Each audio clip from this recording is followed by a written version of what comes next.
प्रणमीय शिरसाणिमिम् गुणरायण विभूषणं महावीरम् सम्मत्तरायण निलयम् पयडि समुत्कीर्तनं वोच्छम्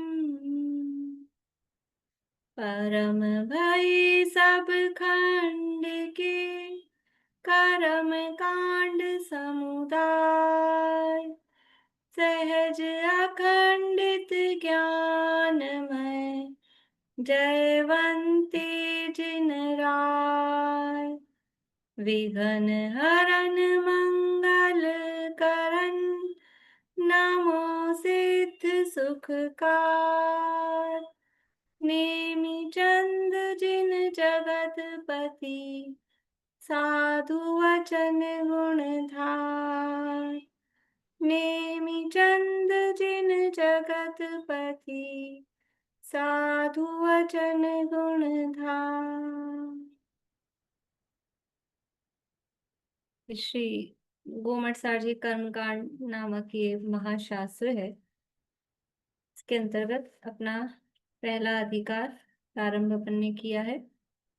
कुल 9 अधिकार हैं और उन 9 अधिकारों में से पहले अधिकार का नाम क्या नाम है? पहले अधिकार का क्या नाम है?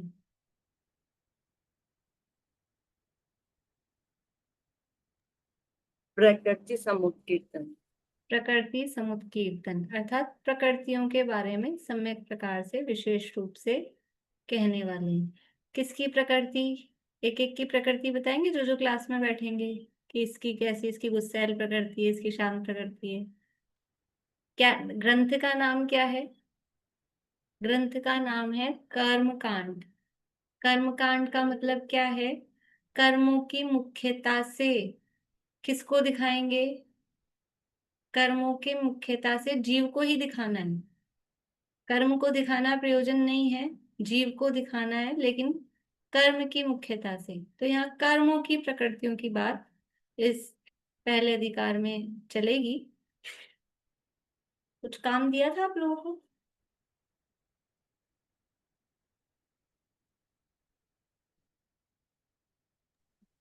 सात अधिकारों के नाम याद करने के, 9 अधिकारों के। मैं बोलूं? बोलूं? बोलिए। प्रकृति समुत्कीर्तन अधिकार, बंध उदय सत्व स्तव अधिकार, और सत्व स्थान भंग अधिकार, त्रिचूलिका अधिकार, बंध उदय सत्व सहित स्थान समुत्कीर्तन अधिकार, प्रत्यय अधिकार, भाव चूलिका अधिकार, त्रिकरण चूलिका अधिकार और कर्म स्थिति अधिकार। बहुत अच्छा, बहुत बढ़िया।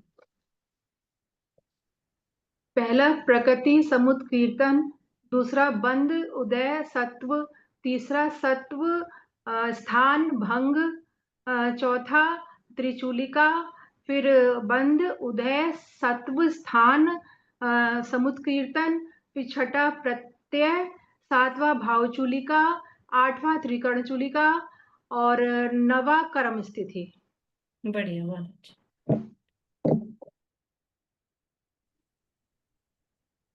पहला प्रकृति समुत्कीर्तन अधिकार, बंध उदय सत्व अधिकार, फिर है आपका सत्व स्थान भंग, फिर त्रिचूलिका, मुझे देखना पड़ रहा है, बंध उदय सत्व स्थान समुत्कीर्तन अधिकार, प्रत्यय, भाव चूलिका, त्रिकरण चूलिका और फिर उसके बाद सबसे लास्ट है कर्म स्थिति। बढ़िया, बहुत अच्छा। और पूछूंगी मैं धीरे धीरे आप लोगों से। याद करने हैं 9 अधिकारों के नाम। और कोई काम तो नहीं दिया था? अभी तक अपन ने मंगलाचरण की चर्चा की। मंगलाचरण में नेमिनाथ भगवान को प्रमुख रूप से नमस्कार किया है। उसके अलावा भी हमने किन किन को नमस्कार देखा? नेमिनाथ भगवान के अलावा और किन किन को नमस्कार किया मंगलाचरण में?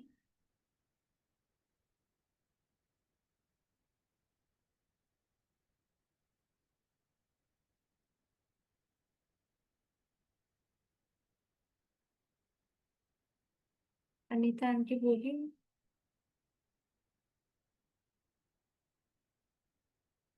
नेमिनाथ भगवान को नमस्कार किया है, महावीर भगवान को नमस्कार किया है, 24 तीर्थंकरों को नमस्कार किया है, और फिर शास्त्र जी को नमस्कार जिनवानी।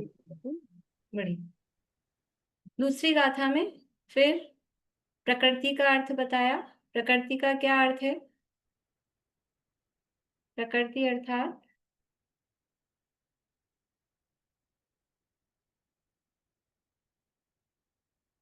स्वभाव, प्रकृति था स्वभाव। हाँ, शील कहो, स्वभाव कहो, कर्म का स्वभाव वो प्रकृति है।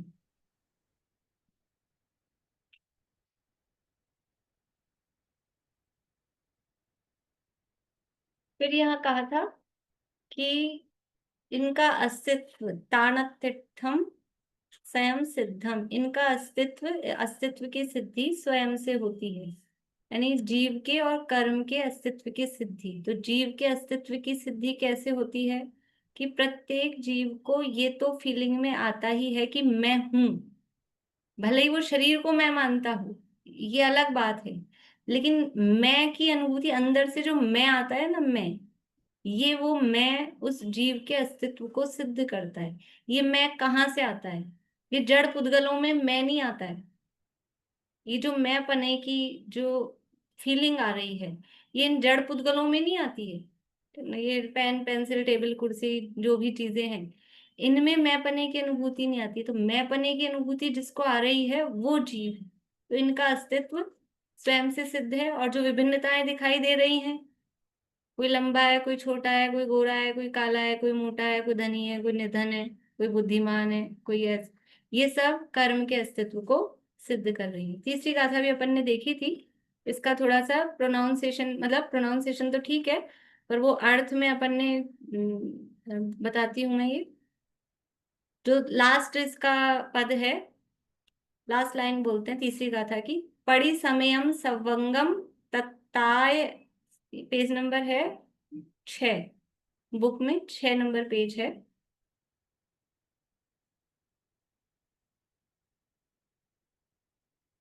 ये देखिए, पड़ी समयम सवंगम, तो ये है तत् आयस पिंड ओ व अलग है। तत् आयस पिंड ओ व जलम। तो तत्त यानी तप्त, आयस यानी लोहा, आयस या आयस भी बोलते हैं, वो है लोहा। और पिंडओ ये एक शब्द है। पिंड अलग और ओव शब्द नहीं है। पिंड ओ और व, अपन उस दिन ओव कर रहे थे तो वो ओव नहीं है शब्द, पिंड ओ और व अलग है। व यानी, व है संस्कृत में इव, इव यानी उसके जैसे, उसके समान। तो ये जो जैसे लगा है ना, जैसे तपाया हुआ बोला, उसके लिए वो व शब्द दिया है, इव, इव यानी उसके समान। तत्त यानी तप्त, तपाया हुआ। अयस पिंड, अयस पिंड यानी लोहे का गोला, पिंड यानी गोला, उसका गोला ही कहेंगे।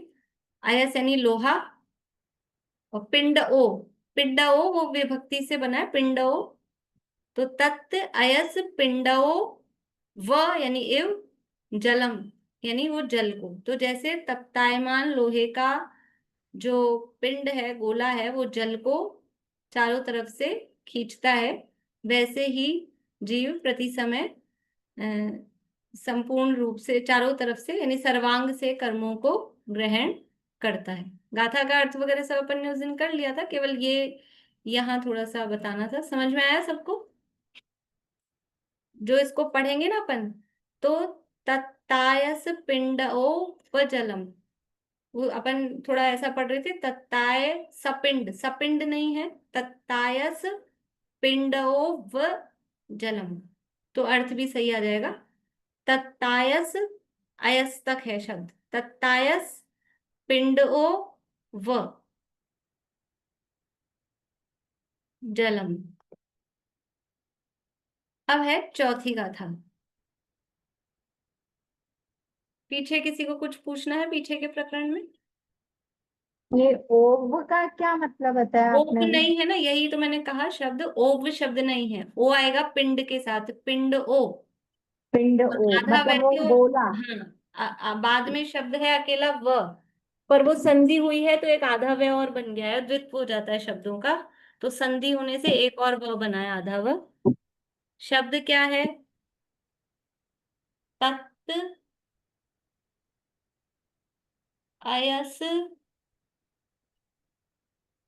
पिंड ओ और व, तो इन सब की संधि हुई है, तो ये संधि होने में यहाँ वह है तो एक व आगे और बन गया है, तो व, दो दो व दिख रहे हैं अपने को वहां। और ये त और अ की संधि होके तत्ता, ऐसा बन गया तत्तायस। और पिंड वो तो दिख ही रहा है, और वो समझ में आ रहा है। तो इसको हम, इसलिए मैंने ये बताया कि हम इसको बोले भी ऐसे ही, तत्तायस पिंड ओ व जलम। अपन क्या बोल रहे थे? तत्ताय सपिंड ओ, तो स को अपन इधर ले रहे थे, तो सपिंड ओ नहीं है, अयस है शब्द, स इधर आएगा, और पिंड ओ को एक साथ बोले तो फिर वो अर्थ भी सही बन जाएगा। ओव कोई शब्द नहीं है, ओव कोई शब्द नहीं है, शब्द है व का मतलब है इव, इव यानी उसके समान। तो गरम गरम तप्तायमान लोहे के पिंड के समान, जैसे वो पानी ग्रहण करता है, जल को चारों तरफ से खींचता है, वैसे ही जीव शरीर नाम कर्म के उदय से होने के कारण चारों तरफ से कर्म को आकर्षित करता है। ठीक है, बोलिए आशांति। एक बार इसका पूरा अर्थ दोबारा से पढ़ लें। हाँ ठीक। देखिए तीसरी गाथा। देहोदयेन सहियो, पेज नंबर 6 पर ही है। देहोदयेन सहियो जीवो आहरधिकं मणोकम्मं परिसमयं सवंगम् तत्तायस पिंडो जलम। देहोदयेन सहियो, देह के उदय से जो सहित, जीवो यानी जीव, आहरदी यानी आकर्षित करता है, कम्म नो कम्मम कर्म और नो कर्मों को। कब करता है? पड़ी समयम प्रति समय। कैसे करता है? संवंगम यानी सर्वांग से। देह के उदय से सहित जो जीव है वो प्रति समय सर्वांग से कर्म और नो कर्म को आकर्षित करता है, ग्रहण करता है। कैसे करता है? तो व इव यानी जैसे या उसके समान। किसके समान? तत् अयस पिंडो, जो तप्तायमान लोहे का पिंड है, वो जिस प्रकार से जल को चारों तरफ से ग्रहण करता है, लोहे के पिंड को, गरम गरम लोहे के पिंड को पानी में डाला तो वो पानी को खींचता है, वैसे ही शरीर नाम कर्म के उदय से सहित जो जीव है वो प्रति समय कर्म और नो कर्म को ग्रहण करता है। प्रति समय कर्म और नो कर्म को ग्रहण करता है, उसमें अगली स्लाइड में एक बात बताई थी कि जब विग्रह गति में जीव है तब वो नो कर्म को ग्रहण नहीं करता। ये इसमें ध्यान रखने वाली बात है। उसके अलावा, विग्रह गति के अलावा हर समय वो नो कर्म को हर समय ग्रहण करता है, और कर्म को तो विग्रह गति में भी ग्रहण करता ही है। बोलिए। एक उदाहरण देके बताइए जो लिखा सर्वम से ग्रहण करता है कर्म और नो कर्मों को। उदाहरण तो गाथा में दिया है ना, गाथा में तो उदाहरण दिया है कि गरम गरम लोहे का पिंड, मैंने आपको बताया था, जैसे गरम गरम तवा है, उसको पानी में डाल दिया कदाचित तो वो एकदम से पानी को खींचता है। ये तो लोहा की आया, हमारे शरीर में हमारी आत्मा से जो कैसे कर्म और नो उदाहरण तो कर्म, दूसरी चीज का ही देंगे ना, कर्म तो ना दिख, कर्म दिख थोड़ी ना रहे। कोई आंख से, शरीर से, हाथ से, पांव से, सब जगह से सर्वांग कर्म। बोला ना, सब जगह से, इसीलिए ये ऐसी कोई गलतफहमी नहीं रखें कि कर्म केवल हाथ से ही आ रहे हैं। उस दिन उदाहरण दिया था, अब आप लोग अगर क्लास मिस होती है तो सुना करें, 3 दिन का बीच में गैप रहता है, और सुना है और फिर भी पकड़ में नहीं आया तो दोबारा सुना करें, क्योंकि अगर अपन वहीं वहीं घूमते रहेंगे तो बड़ा लंबी यात्रा अपन ने चालू की है चालू तो करी है, बहुत लंबी है, तो थोड़ा सा अपने को भी, मैंने इसलिए पहले कह दिया था कि आप लोगों को साथ रहना पड़ेगा, ऐसे काम नहीं चलेगा। तो कोई पर्टिकुलर प्लेस से कर्म ग्रहण नहीं होते हैं कि हाथ से ग्रहण हो रहे हैं, कि यहाँ से ग्रहण हो रहे हैं, कि पैरों में से आ रहे हैं। सर्वांग से, ये आत्मा पूरा शरीर प्रमाण एक है सर्वांग रूप से, तो सर्वांग से ही, क्योंकि आत्मा के प्रदेशों में जो परिस्पंदन होता है योग के माध्यम से, वो परिस्पंदन पूरा आत्मा एक अखंड है, तो पूरे आत्मा में परिस्पंदन होता है, तो पूरे आत्मा से ही वो कर्म नो कर्म वर्गणाएं ग्रहण होती है। बोलिए अर्चना जी। मैम ये पढ़ के सुनाना चाह रही हूँ याद करने के पर्पज से। मैं अभी बुलवाऊंगी सबसे ना, फिर ऐसे अपन आगे नहीं बढ़ पाएंगे। सबके हाथ खड़े ही खड़े दिख रहे हैं मुझे, तो मैं आगे तो गाथा ही नहीं ले पाऊंगी। अभी बाद में लेते हैं अपन, है ना, बात आप लोगों की, मतलब उससे रिलेटेड क्वेश्चन हो तो। रिलेटेड है क्या, बोलिए। मतलब इस गाथा का भाव ये है कि जब तक शरीर का आत्मा का जब तक शरीर के साथ संयोग है, वो कर्म ग्रहण प्रति समय करेगा ही, ऐसा है, हाँ मतलब ऐसा है, हाँ इसका भाव है। हाँ, जब तक शरीर का उदय है, जब तक शरीर नाम कर्म का उदय है, तब तक कर्म और नो कर्म का ग्रहण प्रति समय होता ही है। बस वो होगा ही। विक्रय हाँ। गति वाली अवस्था में नो कर्म का ग्रहण नहीं है, कर्म का ग्रहण तो वहां पर भी चालू। आप एक एक इसके बाद में एक एक इसके भाव की लाइन भी बता ही देना कि इसमें क्या कहना चाह रहे हैं, मतलब क्या है एक्चुअल में। बात ये है कि अब जैसे शरीर जब तक है आत्मा के साथ, तब तक कर्म का ग्रहण होगा ही होगा, है ना। हाँ, तो मतलब ये कह रहे हैं कि हम कुछ भी करें, मतलब कर्म बंधन के संबंध में हम ये समझते हैं कि एक तो सर्वांग से कर्मों का ग्रहण होता है, इस गाथा में ये बताना चाह रहे हैं। तो कोई मान्यताएं ऐसी चलती है पर्टिकुलर जगह से कहीं से कर्म का ग्रहण होगा, वो नहीं होगा। और जीव हर समय कर्मों को ग्रहण कर रहा है। हम लोग सोचते हैं कि अब जब हम मूवी देख रहे हैं या किसी को मार रहे पीट रहे हैं तभी कर्म आ रहे हैं, बाकी समय तो नहीं आ रहे। नींदों में तो आते ही नहीं है, लोगों की ऐसी मान्यता रहती है। सो जाओ आराम से, तो चाहे सो रहा हो, चाहे जाग रहा हो, चाहे गर्भ में हो, चाहे गर्भ के बाहर हो, चाहे पूजा पाठ कर रहा हो, चाहे घूम रहा फिर रहा विषय भोग कर रहा हो, हर समय कर्मों का और नो कर्मों का ग्रहण प्रति समय हो रहा है। और नो कर्म का मतलब है वो आहार वर्गणाओं का ग्रहण। तो अभी अष्टानिका चल रही है, बहुत लोग उपवास आदि एक आसन कर रहे होंगे, तो हम तो एक टाइम खाते हैं। ये आहार वर्गणाओं का ग्रहण हर समय चल रहा है, दिन में भी चल रहा है, रात में भी चल रहा है, एक आसन में भी चल रहा है, उपवास में भी चल रहा है। वो प्रति समय उसका ग्रहण होता ही है। और ये जो शरीर का टिकना है, वो वास्तव में बाहर के आहार से, वो तो स्थूल है, ये बाहर का आहार वो भी निमित्त होता है, लेकिन वो तो स्थूल है। वास्तव में नौकर्म वर्गणाओं का प्रति समय ग्रहण हो रहा है, वो उसके माध्यम से वो शरीर की स्थिति वो अपने योग्य बनी रहती है। तो इस तरह से ये इस गाथा के माध्यम से, ये आप लोगों को निकालने के लिए मैंने कहा था कि हर गाथा में से आप लोगों को सोचना है ये, कि क्या क्या इससे अपन अर्थ निकाल सकते हैं, मतलब निकल ही रहा है उसमें से। ठीक है।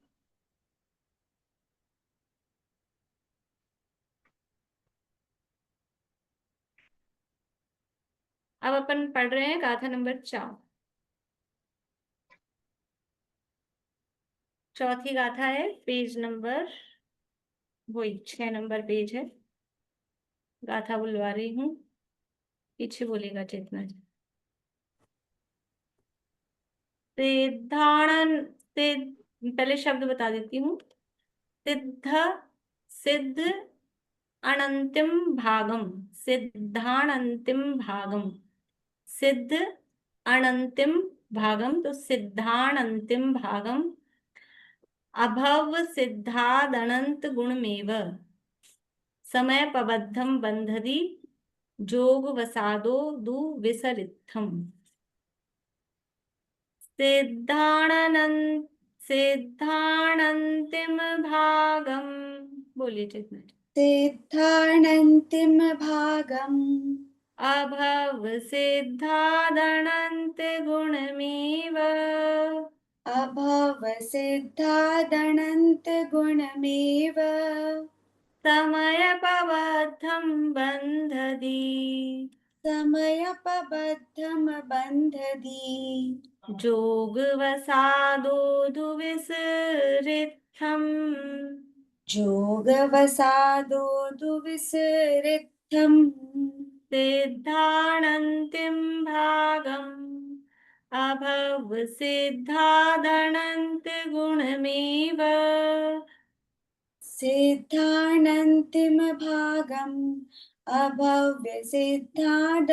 सिद्धार्दनन्तगुणमेव समयपबद्धं बन्धति जोगवसादोदुविसरित्थम् समयपबद्धं बन्धति जोगवसादो दुविसरित्थम्। देखिए, पिछली गाथा में कहा था कि प्रति समय सर्वांग से और वो कर्म नो कर्म को ग्रहण कर रहा है। तो अब मतलब सहज ही प्रश्न होता है कि ग्रहण तो कर रहा है, लेकिन कितने? ये तो ना, आपने बता दिया कब कर रहा है, प्रति समय कर रहा है, कहाँ से कर रहा है, सर्वांग से कर रहा है। तो नेक्स्ट क्वेश्चन यही आता है ना, कितने कर्म नो कर्म परमाणुओं को वो प्रति समय ग्रहण कर रहा है। तो उसका प्रमाण यानी उसकी संख्या यहाँ पर बता रहे हैं कि कितने ग्रहण करता है। तो बोल रहे हैं सिद्ध अनंतिम भागम। सिद्ध यानी सिद्ध राशि, सिद्ध भगवान, सिद्धों की जो संख्या है उसको राशि वर्ड से बोलते हैं, सिद्ध राशि।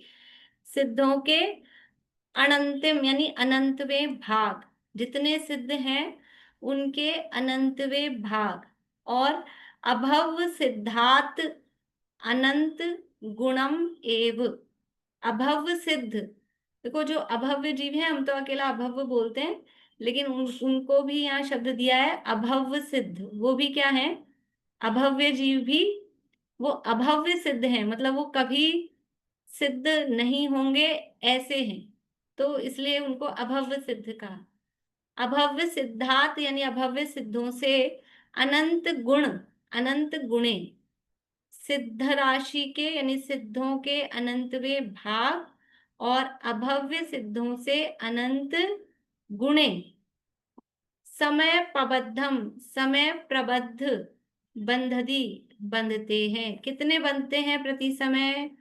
कि समय प्रबद्ध, एक समय में बंधने योग्य, मैंने लिखवाया था शायद उस दिन, एक समय में बंधने योग्य कर्म परमाणुओं की संख्या को समय प्रबद्ध कहते हैं। समय और प्रबद्ध, समय में बंधने वाले, तो वो जितने आ रहे हैं उनको बोलेंगे समय प्रबद्ध। देखो समय प्रबद्ध क्या है, जैसे कि मतलब घरों में ऐसा चलता है, कुछ घरों में अभी भी चलता होगा, वरना तो यूट्यूब पे देख देख के करें तो ऐसा कहते हैं 1 कप दाल लो, 2 कप उड़द की दाल लो, 3 कप, वो कप कप बताते हैं। अपने यहाँ घरों में कैसे चलता है, सासू जी से पूछो कितनी दाल बनाए, 4 मुट्ठी बना लो, मुट्ठी से नापते हैं ना।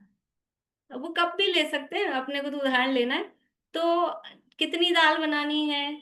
4 मुट्ठी, 4 मुट्ठी बनानी है। तो आप किसी दिन ऐसा करना, 1 मुट्ठी आप कुछ भी दाल चावल, मोटी सी मोटी दाल ले लेना, और फिर गिनना उसमें कितने दाल के दाने आए, कितने दाल के दाने आए। समझ लो कितने आ सकते हैं, 1000, 2000, तो फिक्स नहीं आएंगे। कभी 1000 आएंगे, कभी 1100 आएंगे, कभी 900 आएंगे, कभी 1200 आएंगे, लेकिन अपन कहेंगे क्या उसको? 1 मुट्ठी प्रमाण, 4 मुट्ठी प्रमाण। ऐसे ही इसको बोल रहे हैं समय प्रबद्ध, एक समय में बनने वाले। अब वो कितने आएंगे कर्म परमाणु एक समय में बनने वाले? तो 1 मुट्ठी प्रमाण अपन ने कहा ना, तो अपन समझ लो कि 900 से लेके 1200 तक में, मतलब इससे ज्यादा ऊपर नीचे नहीं हो सकते। ऐसा नहीं हो सकता कि 5000 आ जाए 1 मुट्ठी में, या ऐसे भी नहीं हो सकता कि 50 ही आए। भाई 1 मुट्ठी प्रमाण का है तो कोई ढंग से, और सबके हाथ का साइज अलग अलग होगा, लेकिन एक ही व्यक्ति के हाथ का अपन साइज लो तो भी कभी थोड़ा कम भरे, कभी थोड़ा ज्यादा भरे, लेकिन ऐसा नहीं होगा कि कभी 20 ही आए और कभी 20,000 आ जाए, ऐसा नहीं होगा। एक एक रेंज में चलेगा। तो वो एक रेंज है, लेकिन उसको बोलेंगे समय प्रबद्ध। जैसे एक रेंज है कि हम उसको बोलेंगे 1 मुट्ठी, तो ये कहला रहे हैं समय प्रबद्ध। समय प्रबद्धम बंधदी, समय प्रबद्ध बंधते हैं। कितने हैं वो समय प्रबद्ध? तो उसकी रेंज क्या है? सिद्धों के अनंतवें भाग, जितनी सिद्ध राशि है, जितने सिद्ध भगवान, सिद्धों की जितनी संख्या है, उसका अनंतवां भाग, यानी ऊपर लिखे सिद्ध भगवान जो उनकी संख्या है, डिवाइड बाय अनंत, सिद्ध राशि डिवाइड बाय अनंत, वो और अभव्य जितने हैं, अभव्य मल्टीप्लाई बाय अनंत, अभव्यों का अनंत गुणा, ये एक राशि आएगी, एक रेंज आएगी। सिद्धों के अनंतवें भाग और अभव्यों से अनंत गुणे, इतने ही कर्म परमाणु वो प्रति समय जीव बांधता है, उसको समय प्रबद्ध कहते हैं। यानी सिद्धों के अनंतवें भाग में आंसर क्या आएगा? सिद्ध राशि है अनंत, उसका अनंतवा भाग करेंगे, यानी अनंत का भाग लगाएंगे, अनंत में अनंत का भाग लगाएंगे तो क्या आएगा आंसर? 1। 1 नहीं आएगा, अनंत में अनंत का भाग लगाने पर भी आंसर आएगा अनंत। ठीक है, तो वो भी आएगा अनंत। और अभव्य राशि कितनी है? अभव्य राशि भी अनंत है, और उसमें अनंत का गुणा करेंगे तो आंसर क्या आएगा? तो भी आंसर आएगा अनंत। ये अनंत का कुछ ऐसा ही चक्कर है, ये अलौकिक गणित है, ये अलौकिक गणित है। ठीक है ना? तो क्यों है ऐसा? क्योंकि अनंत के अनंत टाइप्स हैं, और मोटे मोटे अपन ने उसके 9 भेद देखे, 9 प्रकार के अनंत। तो उसमें से 9 प्रकार के अनंतों में से अभव्य राशि आती है चौथे नंबर के अनंत पे, चौथे नंबर पे आती है। और सिद्ध राशि कौन से नंबर पे आती है? 8वें नंबर पे। 9 प्रकार का अनंत है, 9 प्रकार के अनंत में से अभव्य राशि चौथे नंबर के अनंत में है, और सिद्ध राशि है वो 8वें नंबर के अनंत पे है। तो कौन सी राशि बड़ी हुई? सिद्ध राशि बड़ी है कि अभव्य राशि? सिद्ध राशि बड़ी है, तो सिद्ध राशि बड़ी है, उसका तो भाग किया, भाग करेंगे तो कम होगी, उसका अनंतवां भाग। और अभव्य राशि छोटी है, उससे किया अनंत गुणा। इन दोनों के बीच में वो जो एक संख्या है, देखो, जो समय प्रबद्ध है ना, प्रति समय जो आ रहे हैं, या अगले पद का अर्थ भी करते हैं, फिर उसको साथ समझते हैं। फिर लास्ट जो पद है, जोग वसादो दु विसरित्थम, जोग वसादो यानी योग के वश से, योग के वश से विसरित्थम, दु यानी दु मतलब पुनः के अर्थ में वैसे है, योग के वश से यानी योग के कारण से, विसरित्थम यानी विसदृश, विसदृश अर्थात कम ज्यादा परमाणुओं को बांधता है। अन्वयार्थ देखिए एक बार, यह जीव सिद्ध राशि के अनंतवें भाग और अभव्य राशि से अनंत गुणे समय प्रबद्ध को, अर्थात एक समय में बंधने वाले परमाणु समूह को बांधता है। पुनः योग के वश से विसदृश अर्थात कम ज्यादा कर्म परमाणुओं को बांधता है। क्या कह रहे हैं? कि सिद्ध राशि से अनंत के अनंतवें भाग और अभव्य राशि से अनंत गुणे इतने कर्मों को बांधता है, और योग के वश से कम ज्यादा परमाणुओं को भी बांधता है। देखिए यहाँ बताया, सिद्ध राशि बटा अनंत अथवा अभव्य राशि गुणा अनंत, इन दोनों का जो जो प्रति समय बंध रहे हैं, वो या सिद्ध राशि का अनंतवा भाग और अभव्य राशि का अनंत गुणा, मतलब जो बंध रहे हैं प्रति समय, वो आंसर एक ही आएगा। जैसे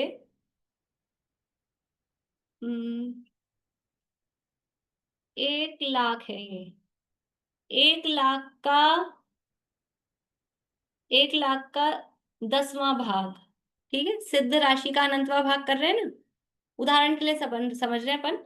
तो 1 लाख का 10वां भाग कितना आया आंसर? 1000, है ना? 1 लाख का 10वां भाग, नहीं 10,000 का, सॉरी 1 लाख बोल रही हूँ मैं, 10,000 का 10वां भाग 1000, ठीक है।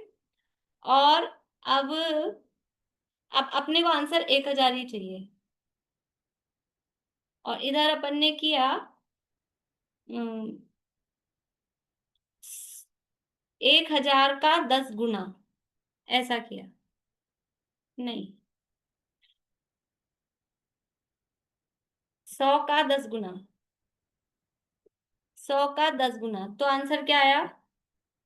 तो भी 1000, है ना। तो सिद्ध राशि का अनंतवा भाग, ये मान लिया अपन ने सिद्ध राशि, उसका अनंतवा भाग, तो भी आंसर वही आ रहा है। और ये मान लिया अपन ने अभव्य राशि, अभव्य राशि का अनंतवा भाग, तो भी आंसर यही आ रहा है। यानी प्रति समय जो समय प्रबंध आ रहा है वो ऐसा नहीं होगा या तो ये आएगा या तो ये आएगा, वो दोनों का मिलके आंसर एक ही आएगा। इधर से कहो तो भी, उधर से कहो तो भी, लेकिन वो उस रेंज में आएगा। मतलब कभी 1000 आ रहे हैं, कभी 1200 आ रहे हैं, कभी 900 आ रहे हैं, वो भी समय प्रबद्ध ही है। मतलब वो सिद्धों का अनंतवा भाग और अभव्यों से अनंत गुणा ही है, क्योंकि इनकी भी एक रेंज है। ये अपन ने तो मानी है ना संख्या, इसलिए अपने को एक सा आ रहा है। पर सिद्ध जो संख्या अनंत है उसमें अनंत का भाग लगाएंगे, और अभव्य जो संख्या है मतलब वो ऐसे फिक्स नहीं है जैसे अपन ने यहाँ 1000 निकाल लिया तो हर समय 1000 ही आएंगे, ऐसा नहीं है। उसकी एक रेंज है जो आपको बताई ना कि 900 से लेके 1200 तक की मान ली अपन ने उदाहरण में, तो उसके बीच में वो कर्म परमाणु आएंगे। और वो कम ज्यादा क्यों आएंगे, हर समय 1000 ही क्यों नहीं आएंगे, हर समय 1000 ही क्यों नहीं आएंगे? आप फिक्स कर दो ना कि हर समय 1000 आएंगे, आप फिक्स कर दो कि एक मुट्ठी दाल में 1000 ही दाने डाल के आएंगे, ऐसा फिक्स कर दो कि नहीं आएंगे। तो कहा जोग वसादोदु विसरितम, आप कभी ज्यादा भर रहे हो, कभी कम भर रहे हो, कभी मोटा आदमी है उसकी मुट्ठी मोटी है, छोटा बच्चा है उसकी मुट्ठी छोटी है, तो उसके वजह से उसमें विसदृशता आती है। तो यहाँ उसके लिए कह रहे हैं योग, योग के वश से। देखो जो कर्मों का ग्रहण होता है, कर्मों का ग्रहण कैसे होता है, कर्मों के ग्रहण करने में क्या कारणभूत है, पिछली बार भी मैंने बताया था कि योग, योग अर्थात आत्म प्रदेशों का जो कंपन है, काय वांग मनः कर्म योगः स आश्रवः, आत्मा के प्रदेशों में निरंतर एक कंपन होता है, उसके कारण कर्म आकर्षित होते हैं। कर्मों के आने में जो कारण है, कर्मों का आना आश्रव है, लेकिन उस आश्रव का कारण क्या है, उस आश्रव का कारण है योग। जैसे कि घरों में खिड़कियां होती हैं, है ना प्रतिका जी, घर में खिड़कियां होती हैं, लेकिन धूल मिट्टी कब आती है, कि ज्यादा हवा चल रही होती है ना। खिड़की तो है, वो रास्ता है आने का, लेकिन हवा चलनी भी तो चाहिए, वाइब्रेशन होना भी तो चाहिए। हवा चलेगी, आंधी चलेगी तो धूल मिट्टी आएगी। तो ऐसे ही आश्रव तो वो द्वार है, लेकिन वो आ क्यों रहे हैं कर्म, की आत्मा के प्रदेशों में उन कर्मों को आकर्षित करने की शक्ति, उसका नाम है योग। तो आत्मा के प्रदेश कंपित होते हैं, तो जब ज्यादा कंपित होते हैं तो ज्यादा कर्म ग्रहण होते हैं, जब कम कंपित होते हैं तो कम कर्म ग्रहण होते हैं। जब तेज हवा चलती है खूब तेज तो बहुत धूल आ जाती है, जब कम हवा चलती है तो कम धूल आती है। सर्दी के दिनों में धूल कम आती है, और गर्मी के दिनों में वो आंधी वगैरह चलती है तो धूल ज्यादा आती है। तो ये कह रहे हैं योग के वश से वो कर्म परमाणु कम ज्यादा भी होते हैं। और फिर इसका जो देखो ये जो शुरू की गाथाएं हैं ना, इनके विशेष भाव आगे आगे आएंगे। आगे दूसरे अधिकार के लास्ट में ही योग का प्रकरण आएगा, योग स्थान का, वहां पे 3 प्रकार के योग बताए जाएंगे। तो वहां पर फिर और इसका विशेष आएगा कि कैसे कैसे कब कम योग होता है, कब ज्यादा योग होता है, उसकी एक रेंज होती है कि इस तरह इस टाइम पर तो इतना ही योग रहेगा तो कम परमाणु ग्रहण होंगे, इस टाइम पर ज्यादा योग हो सकता है। तो वो सारी बातें अभी अपन नहीं कर रहे, बस आपको बता दिया कि इसका विशेष आगे आएगा। ठीक है, मैंने उस दिन भी कहा था कि अभी शुरू की 6 गाथाएं हैं, थोड़ी सी ऐसी हैं, इनके विशेष भाव आगे आगे के अधिकारों में जाके आएंगे, विशेष वहां समझ में आएगा, अभी नहीं समझ आएगा। मतलब आप सबके लिए ये चीजें नई है मेरे ख्याल से, जो पहले के पढ़े हुए हैं उनके लिए भी नई है, और जो नए हैं उनके लिए तो नई है ही है। तो आगे जाके सब विशेष आएगा, और अभी 1-2 गाथावाद ही बहुत सरल विषय आने वाला है, और पहला अधिकार बहुत सरल है, फिर मतलब उसमें कोई कठिनाई नहीं है। बोलिए विनीता आंटी। जी, रात्रि के सोते समय काय योग और मनोयोग तो समझ में आता है, वचन योग भी आचार्य के हिसाब से चलता है, तो सब वचन। चलता है। अभी उस दिन कल परसों आप नहीं देखे शाम की क्लास में? हाँ हाँ, दीप्ति ने बताया था, प्रीति ने काय योग समझाया था, लेकिन वचन हाँ, का में रह गया। योग का मतलब ये नहीं है कि मुंह से बोला जाए या शरीर से हिला डुला जाए, इसलिए योग का अर्थ है आत्मा के प्रदेशों का परिस्पंदन। और वो आत्मा के प्रदेशों का परिस्पंदन वो यानी काय के थ्रू है, मन के शरीर थ्रू। वर्गणाओं मतलब आहार वर्गणाओं के शरीर के निमित्त से हो रहा है, कि मनोवर्गणाओं के ग्रहण निमित्त से हो रहा है, अथवा भाषा वर्गणा के निमित्त से हो रहा है, तो उस हिसाब से उसका नाम वो वाला योग दिया जाता है। ठीक है ठीक जी। है, ये भी अपन समझेंगे। अभी पहला अधिकार अपन पढ़ लें, फिर थोड़ा आपको मार्गणाएं पढ़ाएंगे तो उसमें योग मार्गणा आएगी। धीरे धीरे जो शब्द अभी समझ नहीं आ रहे वो सब समझ में आने लग जाएंगे, धीरे धीरे अपन आगे आगे पढ़ेंगे। तो यहाँ क्या कहा कि प्रति समय कितने कर्म ग्रहण करता है? अभी कुछ नहीं समझ में आए तो इतना याद कर लीजिए कि समय प्रबद्ध ग्रहण करता है, एक तो ये शब्द। और समय प्रबद्ध का मतलब क्या है कि अनंत कर्म परमाणु ग्रहण करता है। और वो अनंत कितने हैं, उन अनंतों की का प्रमाण क्या है? उसका प्रमाण क्या है कि सिद्धों का अनंतवा भाग और अभव्यों का अनंत गुणा। इतने अनंत कर्म परमाणु, कर्म के भी उतने ही ग्रहण कर रहा है, नो कर्म के भी उतने ही ग्रहण कर रहा है। हर समय कर्म कार्मण कर्म वर्गणाएं वो कार्मण शरीर में आगे अंदर वहां चिपकती जा रही हैं, और ये नो कर्म वर्गणाएं अर्थात ये औदारिक शरीर के ग्रहण रूप इस औदारिक शरीर में भी प्रति समय आ रही हैं।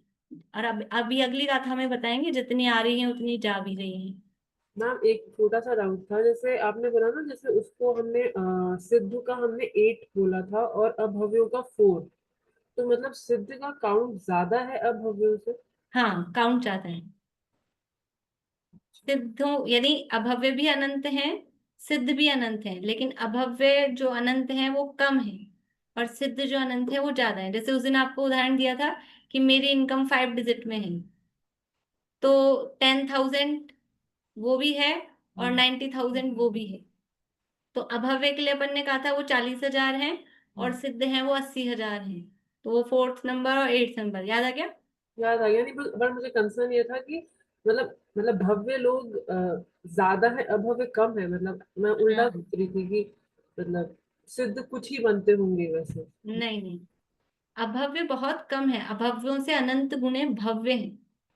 भव्य जीव बहुत ज्यादा है, अभव्य जीव बहुत कम है। वो दुनिया में हमको ऐसा लगता है अभव्य अभव्य, अभव्य बहुत कम है, इसलिए डरने वाली बात नहीं है, हम सब भव्य हैं। हमको जो भी दिख रहे हैं सब भव्य ही हैं। कर्म नौ कर्म वर्गणाएं और कर्म वर्गणाएं बराबर की ग्रहण हो रही क्या? हाँ, समय प्रबद्ध ही ग्रहण होती है मगर उतनी। नौ कर्म वर्गणाएं तो एक इंद्रिय जीव को तो कितना सा शरीर है, तो इतनी सारी कैसे लेता होगा वो? तो वो तो समय प्रबद्ध आती है ना, तो कितना सा शरीर है भले ही, पर वो वर्गणाएं भी तो सूक्ष्म होती है, वर्गणाएं भी सूक्ष्म होती हैं। ऐसा थोड़ी ना है कि मोटा शरीर है पर ये तो शरीर वो के बस ज्यादा आ जाएंगे। समय एक इंद्रिय प्रबद्ध। दो इंद्रिय का तो बहुत छोटा शरीर है आपको ना। आपको नो कर्म की चिंता हो रही, इतना सा एकेंद्रीय जीव है, इतनी सी चींटी अनंत कर्म परमाणु कैसे ग्रहण करती होगी, और इतनी सी चींटी वो इतने सारी वर्गणाएं वो तो भी अनंत ही है। इतनी सी चींटी हो तो भी उसके शरीर में परमाणु कितने हैं? तो अनंत असंख्या ही, थी। अनंत अनंत। ही है ना। और हमारा इतना बड़ा शरीर है तो भी अनंत ही है, तो वो उसके योग्य अनंत उसमें ग्रहण हो जाती है। अनंत अनंत का फर्क है।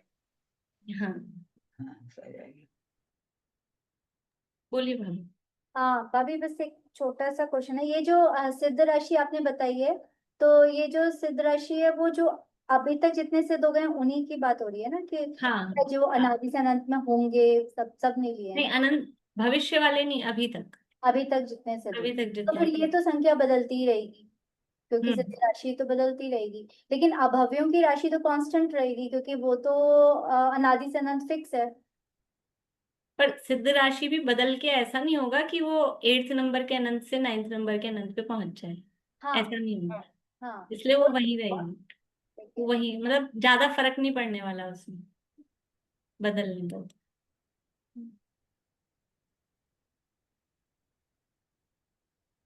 देखिए अब है आगे। ठीक है, यहाँ तक का भी प्रश्न है किसी को और किसी को? अगली गाथा देखते हैं। गाथा नंबर 5। गाथा बुलगाती हूँ, चारू अभी आप बोलना। जीरदि समय पबद्धम जीरति समयपबद्धं पौगदोणेग समयबद्धं वा पौग पौगदोणिग समयबद्धं वा गुणहाणीन दिवड्ढम् गुणहानिन दिवड्ढम् समयपबद्धं हवे सत्तम् समयपबद्धं हवे सत्तम् जीरदि समयपबद्धं पौगदोणेग समयबद्धं वा जीरति समयपबद्धं पौगदोणिग समयबद्धं वा गुणहाणीन दिवड्ढं समयपबद्धं हवे सत्तम् गुणहानिन दिवड्ढं समयपबद्धं हवे सत्तम्। देखिए जीरदि, जीरदि यानी निर्जीर्ण होते हैं, खिड़ते हैं, नष्ट होते हैं। समय प्रबद्धम, समय प्रबद्ध। अब समय प्रबद्ध वर्ड आएगा तो समझ में आएगा भाव। समय प्रबद्ध मतलब वो एक समय में जितने ग्रहण किए जा रहे हैं, मतलब एक समय प्रमाण, उसको बोलेंगे समय प्रबद्ध। तो जीरदि यानी कि नष्ट हो रहे हैं, खिल रहे हैं। समय प्रबद्धम एक समय प्रबद्ध। पौग दो, पौग दो अर्थात प्रयोग से, प्रयोग से। अनेक, अनेक शब्द है, अ उसका साइलेंट है, एस बना हुआ है। उच्चारण में अ नहीं बोलेंगे, पौग दो नेक बोलेंगे, लेकिन शब्द है अनेक। अनेक यानी अनेक, अनेक समयबद्धम यानी समय प्रबद्ध, वा यानी और या अथवा, यानी प्रत्येक समय नष्ट होते हैं, खिड़ते हैं, समय प्रबद्ध, प्रत्येक समय समय प्रबद्ध खिड़ते हैं और प्रयोग के माध्यम से यानी कुछ पुरुषार्थ पूर्वक अनेक समय प्रबद्ध भी खिड़ते हैं। प्रति समय समय प्रबद्ध खिल रहे हैं और कोई विशेष कारण हो, प्रयोग आदि अभी आगे बताएंगे वो क्या है, उससे अनेक समयबद्ध प्रबद्ध भी खिलते हैं। लेकिन क्या कह रहे हैं आगे, गुणहानीण दिवड्ढम, ये एक शब्द है गुणहानि, इसका भी विशेष भाव आगे देखेंगे, अभी आप केवल शब्द देख लें। दिवड्ढम, दिवड्ढम का मतलब है दिव यानी दो, अड्ढम यानी आधा, दूसरे का आधा। दूसरे का आधा मतलब दूसरे का आधा, इसका क्या मतलब हुआ? बोलिए दीपिका जी। 1.5। 1.5, दूसरा बोल रहे ना, दूसरे का आधा मतलब पहला तो ले ही रहे हम पूरा, तो पहला पूरा और दूसरे का आधा। अब ये इस तरह की भाषा है। दिवड्ढम यानी डेढ़, सीधा सीधा है 1.5, डेढ़। और गुणहानि यानी गुणहानि, डेढ़ गुणहानि। अभी गुणहानि को रखिए आप, गुणहानि एक वर्ड है। डेढ़ गुणहानि समय प्रबद्धम यानी समय प्रबद्ध, हवे यानी होते हैं, सत्तम यानी सत्ता में, सत्तम यानी सत्ता में, समय डेढ़ गुणहानि समय प्रबद्ध होते हैं। देखो फिर से क्या कह रहे हैं, जीरदि समय प्रबद्धम, समय प्रबद्ध नष्ट हो रहे हैं, और कुछ विशेष प्रयोग करें तो अनेक समय प्रबद्ध भी नष्ट हो रहे हैं। और पिछली गाथा में क्या कहा था, ये गाथा इसलिए आज मैं ले रही हूँ, दोनों गाथाएं थोड़ा अपन को कनेक्ट करनी है। पिछली गाथा में क्या कहा था, प्रत्येक समय कितने बांध रहा है, कितने बांध रहा है प्रत्येक समय, समय प्रबद्ध, ठीक है ना, समय प्रबद्ध प्रत्येक समय बांध रहा है। और अब अगली गाथा में कह रहे हैं जीरदि नष्ट भी कर रहा है, खिल रहे हैं, कितने समय प्रबद्ध, वो पढ़ी समय हम पिछली गाथा से लेना, प्रत्येक समय समय प्रबद्ध बांध रहा है, और अब यहाँ कह रहे हैं प्रत्येक समय समय प्रबद्ध नष्ट कर रहा है। और इतना ही नहीं, कोई विशेष प्रयोग काम करे तो अनेक समय प्रबद्ध भी नष्ट कर रहा है। फिर भी क्या कह रहे हैं कि गुणहानीन दिवड्डम, यानी 1.5 गुण हानि प्रमाण समय प्रबद्ध हवे सत्तम, सत्ता में होते हैं, बने रहते हैं। प्रति समय मैं 100 रुपए कमा रही हूँ, प्रति समय 100 रुपए खर्च कर रही हूँ, फिर भी 150 मेरे पास हमेशा बने रहते हैं, ऐसा कह रहे हैं। बताओ, आचार्य को तो हिसाब किताब नहीं आता था, हिसाब किताब नहीं आता था। समय प्रबद्ध प्रति समय बांध रहा है, ये पिछली गाथा में कहा। समय प्रबद्ध हर समय खिल रहे हैं, ये यहाँ कह रहे हैं। फिर भी कह रहे हैं 1.5 गुण हानि। 1.5 का मतलब समझ में आया? जितने हैं उससे 1.5 गुना। तो 100 थे, 100 का 1.5 गुना कितना हुआ? 150, है ना? तो वो 1.5 गुण हानि प्रमाण। गुण हानि का मतलब है कि समयों का समूह है, पर और विशेष अर्थ इसका बाद में आएगा। अभी आप गुण हानि वर्ड याद कर लो, क्योंकि ज्यादा समझाने में कठिन हो जाएगा अभी, इसलिए भी गुण हानि वर्ड याद कर लो, कोई दिक्कत नहीं है। तो 1.5 गुण हानि प्रमाण समय प्रबद्ध, वो हर समय सत्ता में बने रहते हैं। जितने बांध रहे हैं, जितने मतलब जितने प्रमाण में, जितनी क्वांटिटी में हर समय बांध रहे हैं। कोई सोचे कि नो कर्म वर्गणाएं प्रति समय ग्रहण कर रहे हैं कितनी, अभी ये प्रश्न किया था ना आंटी ने कि वो इतना सा है चीटी, हाँ, एक केंद्रीय वो क्या। तो मुझे ऐसा विचार आया, कोई सोचे कि प्रति समय अनंत परमाणु हम ग्रहण करे जा रहे हैं, तो मोटापा बढ़ता जाएगा बढ़ता जाएगा बढ़ता जाएगा। हर समय अनंत ग्रहण कर रहे हैं नो कर्म परमाणु, तो घबराने की बात नहीं है। हर समय अनंत ग्रहण कर रहे हो, हर समय अनंत छोड़ भी रहे, नष्ट भी हो रहे हैं, निकल भी रहे हैं। हर समय अनंत कर्म के ग्रहण हो रहे हैं, नो कर्म के भी ग्रहण हो रहे हैं, और हर समय अनंत कर्म के भी खिल रहे हैं, नो कर्म के भी खिल रहे हैं। फिर भी तो फिर सिद्ध हो जाना चाहिए था अपने को, तो अनंत ग्रहण किया, अनंत निकल गए। तो कह रहे सिद्ध नहीं हो रहे हो। क्यों नहीं हो रहे हो? क्योंकि 1.5 गुण हानि प्रमाण वो सत्ता में बने हुए रहते हैं। ऐसा कैसे हो जाता है? ऐसा कैसे हो सकता है? आचार्य देव को गणित नहीं आती थी ऐसा नहीं है, वो तो कोई बनाने वाले थोड़ी ना है, वो तो जो वस्तु व्यवस्था है उसको प्रेजेंट कर रहे हैं, उसको बताने वाले हैं। तो उसका कारण क्या है? उसका कारण है कि जो कर्मों का उदय किस रूप में आता है, वो किस रूप में रहते हैं, उसके कारण से ये सारे मतलब ये स्थिति बनती है। तो उसका कारण तो एक ये है कि कर्म जो उदय में आते हैं, पहले सुन लीजिए, समझ लीजिए कि कर्म जो उदय में आते हैं वो एक विशिष्ट क्रम में उदय में आते हैं। मतलब जितने बंधे उतने के पूरे पूरे एक साथ उदय में आ जाएंगे, ऐसा नहीं होता। उनके उदय में आने के लिए पूरी व्यवस्था होती है कि किस तरह से वो उदय में आएंगे। और दूसरी बात, बंधते ही उदय में आ जाएंगे ऐसा भी नहीं होता है। उनके उदय में आने के पहले थोड़ा रेस्ट करते हैं, थोड़ा गैप होता है, उसको अबाधा काल कहते हैं। यानी जैसे ही कर्म बंधे तो ये बंधे इस समय और अगले ही समय पे उदय में आ जाएंगे, ऐसा नहीं होता है। बीच में थोड़ा सा क्या बोलते हैं, ग्रेस पीरियड होता है, थोड़ा सा ग्रेस पीरियड होता है, उसके बाद में ही वो उदय में आ सकते हैं। तो इन कारण से ये जो 1.5 गुण हानि प्रमाण जो बच रहे हैं, वो इस कारण से बच रहे हैं कि एक तो वो जो खिड़ते हैं वो निषेक रूप से, निषेक रचना रूप से, मतलब कि उनके ग्रुप बनते हैं।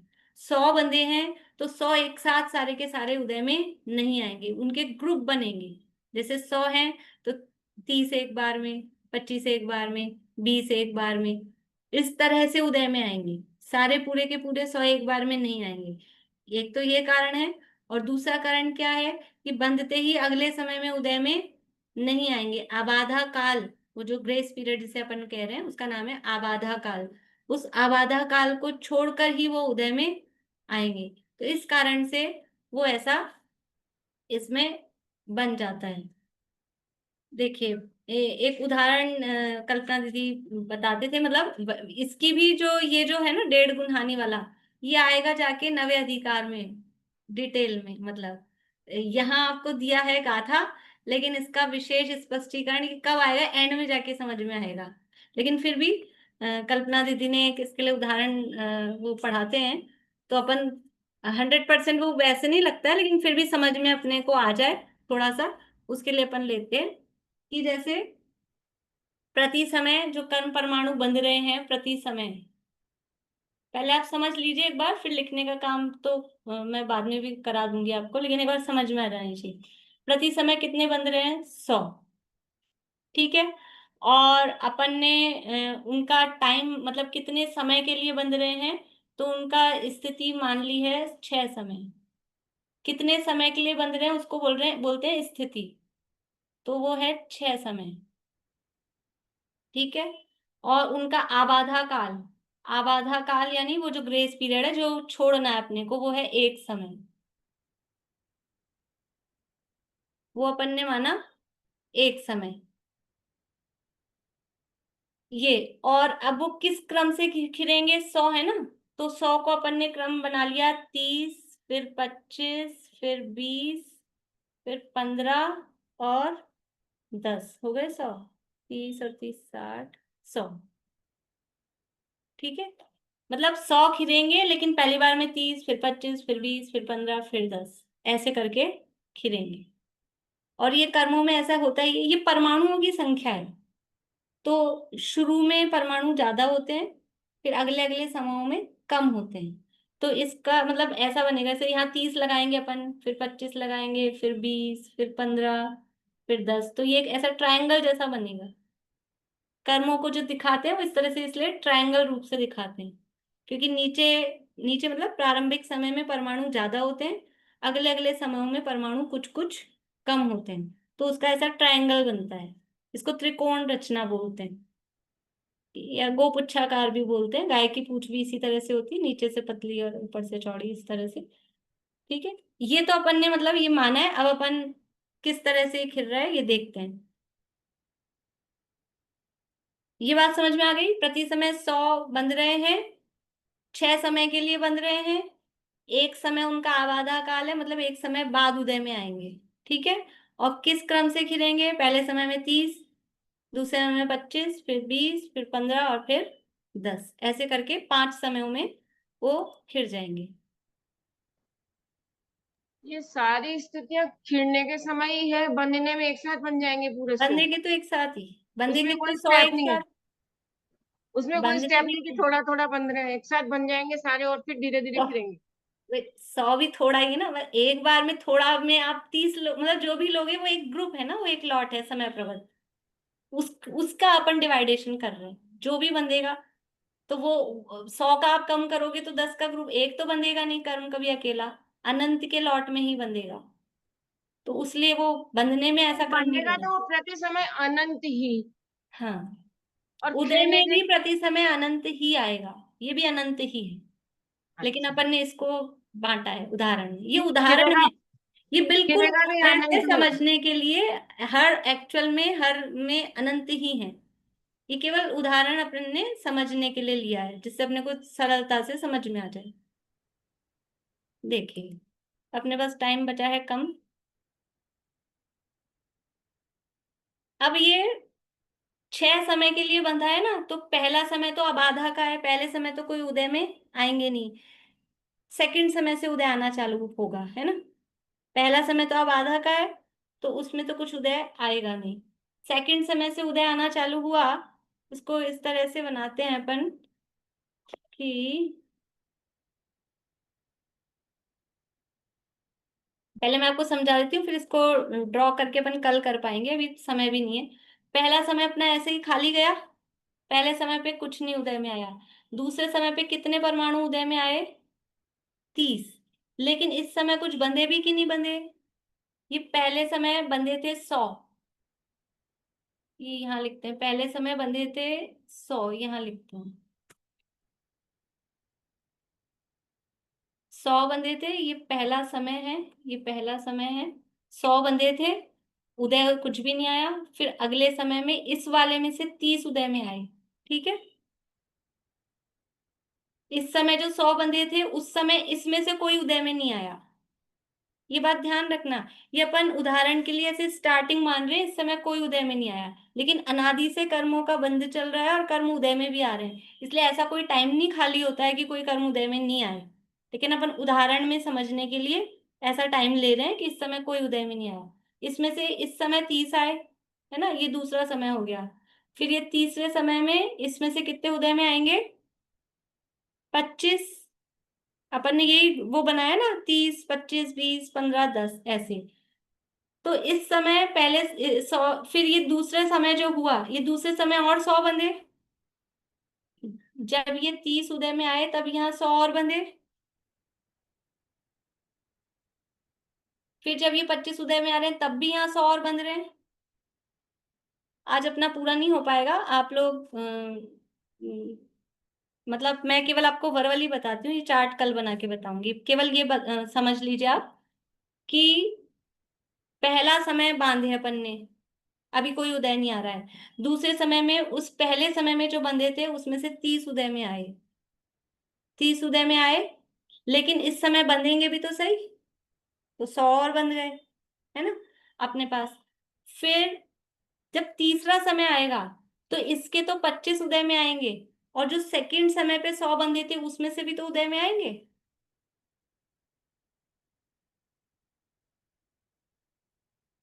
समझ में आ रही बात? तो उस सेकंड समय वाले के 30 भी इसमें उदय में आएंगे।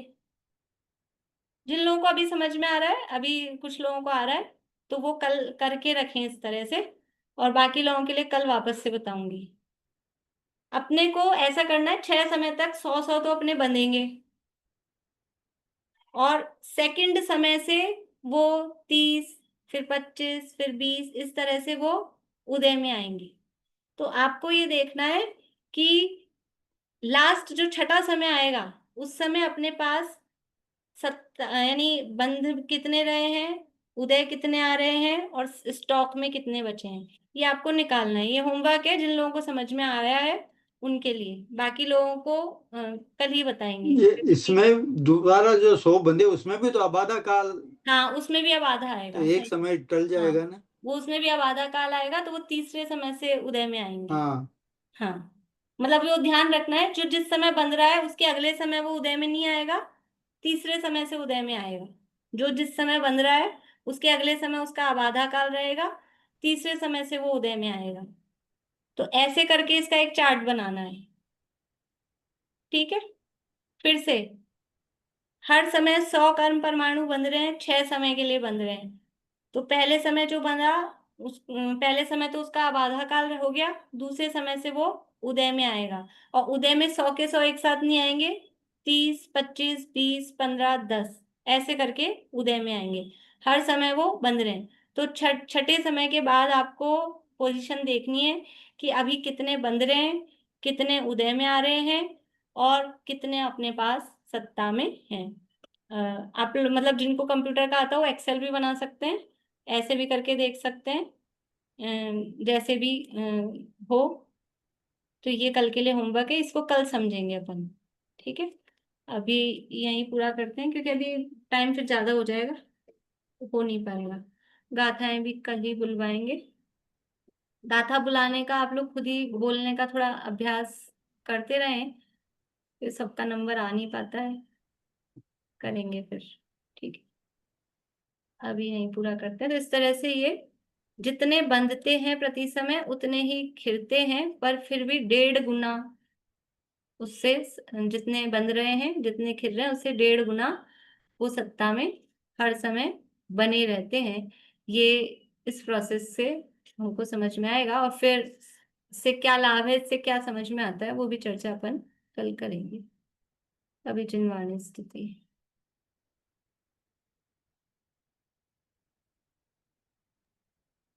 जब से लिया चैतन्य के आनंद का आस्वाद, रमणी की भोग भी लगे मुझको सभी निस्वाद। ध्रुव धाम की ही ओर दौड़े परिणति मेरी, निर्ग्रंथता की भावना अब हो सफल मेरी। बीते अहो आराधना में हरे घड़ी मेरी